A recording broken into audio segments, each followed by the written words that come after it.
SSC steno 2023 में एक question पूछा गया, कथन वाला क्वेश्चन है। कथन 1 में कहा गया है कि शास्त्रीय नृत्यों में रस और भाव जैसी भारतीय तकनीकों की उत्पत्ति भरत मुनि के नाट्य शास्त्र में हुई है। कथन दूसरा कहता है कि भारत नाट्यम की उत्पत्ति ओडिशा में हुई है। तो मैक्सिमम लोगों को पता होगा कि भारत नाट्यम की उत्पत्ति ओडिशा नहीं तमिलनाडु में हुई है। कहाँ पर? तमिलनाडु में।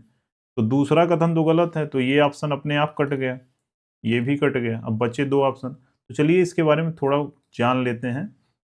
देखिए, कभी भी अगर ये पूछा जाए कि भारतीय शास्त्रीय नृत्यों में रस और भाव कहाँ से लिया गया है, तो वो भरत मुनि का नाट्यशास्त्र एक पुस्तक है जो आज से लगभग 2000 साल पुराना पुस्तक है, एंशियंट पुस्तक है, तो वहां से लिया गया है। ज्यादातर ये सब शास्त्रीय संगीत उंगीत या शास्त्रीय नृत्य में बहुत सारी चीजें वहां से ली गई हैं। तो कभी भी ये पूछा जाए कि रस और भाव कहाँ से लिया गया है, तो भारत मुनि की नाट्यशास्त्र पुस्तक से लिया गया है।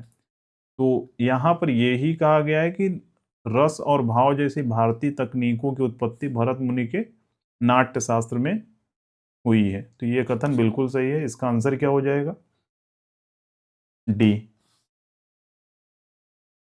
अब यहाँ पर जो दिया गया था कि भारतनाट्यम का मूल स्थान कहाँ है, तो तमिलनाडु के मंदिरों में किया जाता है। तो दूसरा ऑप्शन तो गलत हो ही गया था। उड़ीसा का अगर ओडिसी नृत्य कहाँ पर होता है, तो उड़ीसा में होता है। ये चीज आपको याद रखना है। तो बस इतना ही इसमें जानने लायक था।